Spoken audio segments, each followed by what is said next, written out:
Okay, we continue on with Chapter 5A. The second part is going to be sampling methods. Now, notice that when we did our statistical studies in the first part of 5A, everything was based on a sample. So the way you determine a representative sample can make all the difference in the world. So a representative sample is in which the relevant characteristics of the sample members are generally the same as those of the population. Okay, so some sampling methods are better than others. And we're going to talk about those 4 different types, see if we can identify them. And then there's going to be some judgment about which ones you think may or may not be best. Okay, so some common sampling methods are going to be simple random sampling. Now, in simple random sampling,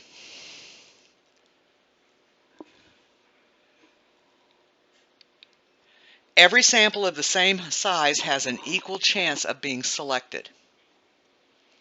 Computers are often used to generate random telephone numbers or random social security numbers or random addresses or, just something.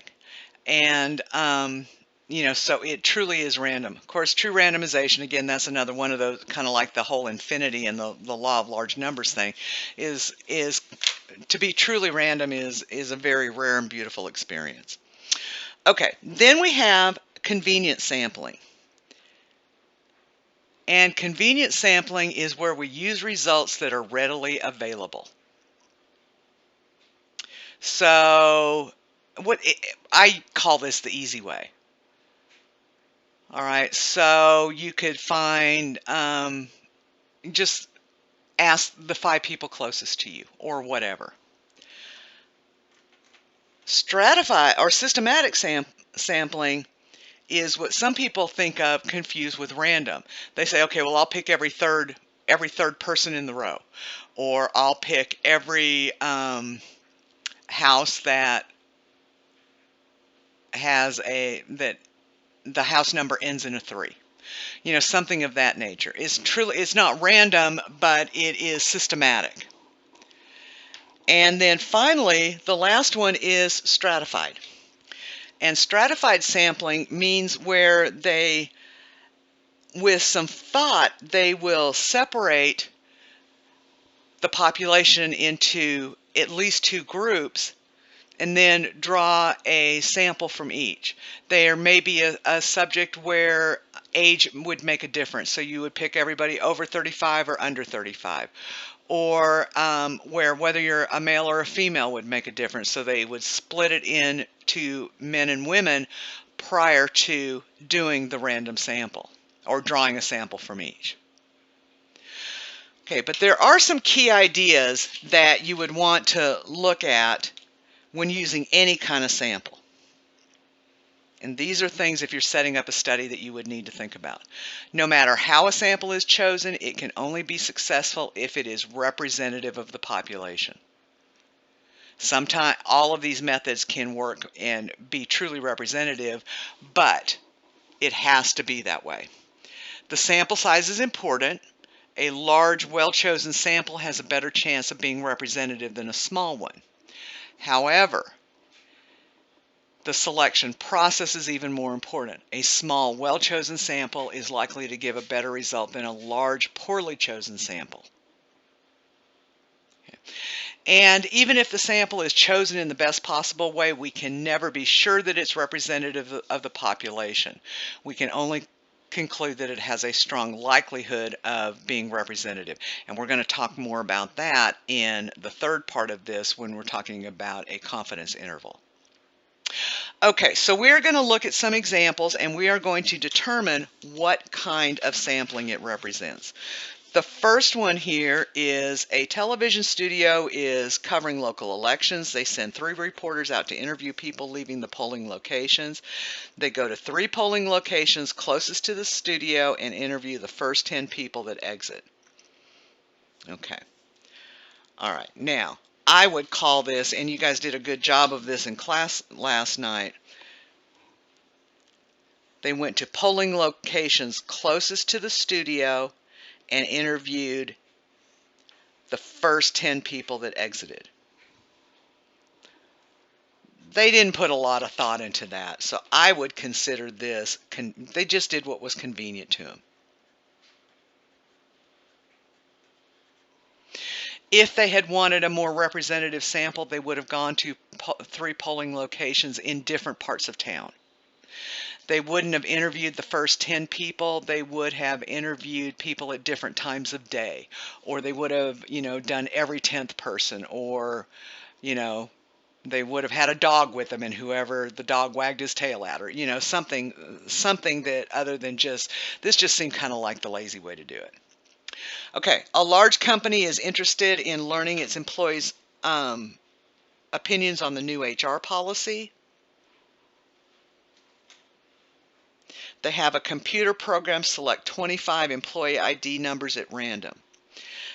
Since they are a computer program, selects 25 employee numbers at random.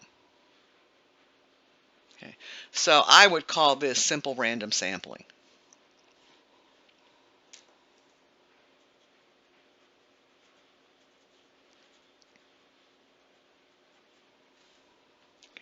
I think that's pretty straightforward. Okay, a college is considering increasing fees to pay for a fast food court to be built. The college wants to get the students' opinions, but believes students who drive and can easily get to other food options might feel differently than those who do not drive. So the college first divides the students' ID numbers into 2 lists. So they divide the student ID numbers into 2 lists. Those who purchased a parking permit and those who did not. Then they do a random selection from each list. They thought that whether or not they drive or whether they don't drive would have an impact on the study. So they ended up doing a stratified.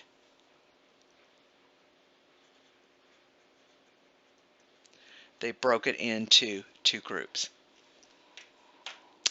To gather tenants' input on whether their apartment complex should install a pool or a fitness center, management contacts every tenant whose apartment number ends in a 2. This is very similar to the one that I just talked about, so this is going to be systematic. Okay. They didn't do it randomly. They didn't just do the 5 apartments closest to them, but they made a conscious effort to do it systematically. Okay. All right, so you were going to do these in groups, but I'll just go through them real quickly, and we'll see how you came up with them. Glamour magazine collects data on a new beauty trend by asking its readers to fill out and send in a survey form. Okay, if they just ask their readers, that's going to be convenience.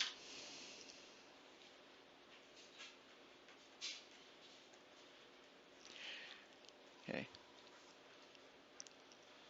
The president of ACC randomly selects 2 students from each department to serve on the board.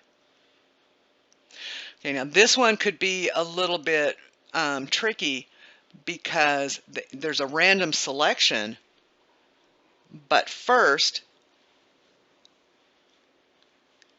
they separated it into departments. So 2 students from each department. So this is going to be stratified.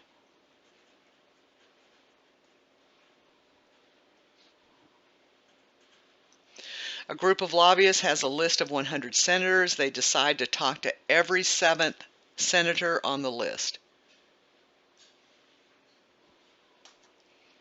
And of course, that is going to be systematic.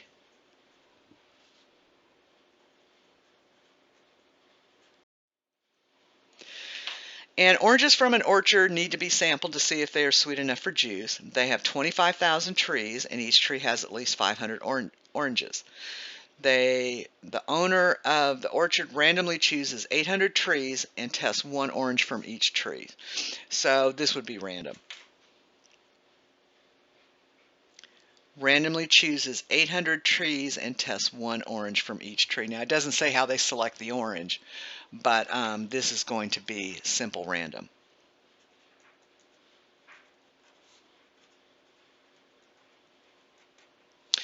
Okay, so let's suppose that what we want to do is we want to sample 5 students from our class. Let's describe a way that we could do this, and I'll use some of the suggestions that came in from class. For simple random sampling, well, let's see. We could put all the names in a hat. That was one of the suggestions. You could also put ID numbers in a hat or in a bucket. Or you could have a computer generate based on ID numbers.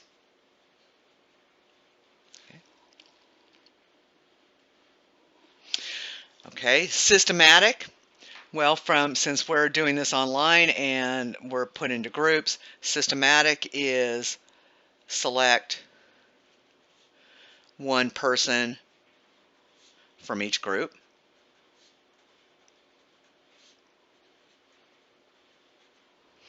Okay, or select every 5th student from the roster.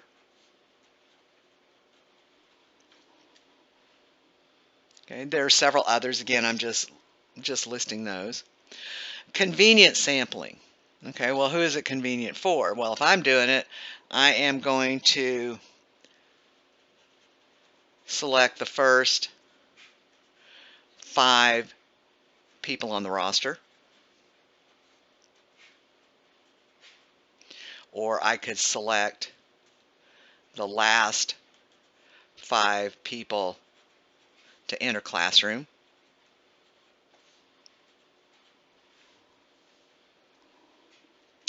And stratified sampling would then mean that I would want to split into subgroups.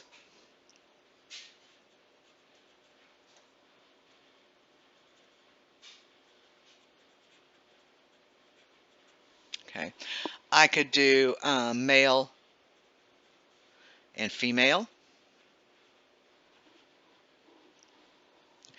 I could do part-time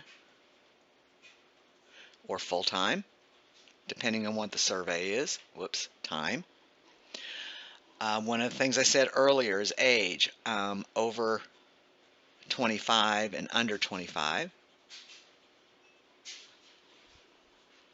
Okay. Depending upon what I wanted to do, I could do it by eye color. For some reason, I would think the eye color would make a difference, or by height, or anything that I think would make an impact on the study. Okay, well, this was certainly a short section, yay. All right, so we'll start up the third part here in a little bit.